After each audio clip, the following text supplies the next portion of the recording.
Wormslow, there was a Dutch woman trying to take a photograph. You didn't see it. And she thought she was like seeing someone in the shower because she shot off out the back. But I thought it was marvellous. And I love... When you talk about music, you talk about it in that way.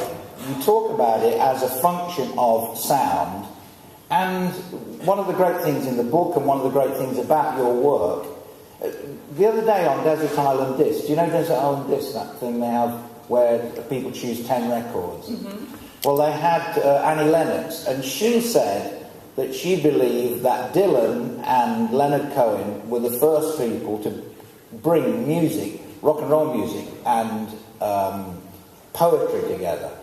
And then we were talking, I think she missed out someone who we mutually feel was possibly even more poetic, and that's Jim Morrison. Yes, but I also, Jim Morrison, of course, probably the most important in terms of merging poetry and rock and roll. But there are degrees of poetry. Sometimes one can, if you trace poetry and performance, you can go back, for instance, to Rachel Lindsay. You can go to the jazz artists or somebody like Oscar Brown Jr. And Kerouac improvising to piano. A lot of the jazz musicians and the beat poets. You can actually go all the way back to Solomon or King David, who were writing poetry and singing them. Because aspects of poetry...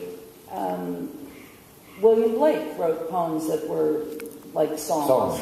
Well, made into songs, maybe. But Jim Morrison brought in other aspects because he was a real performer, a great performer. He was a shamanistic performer.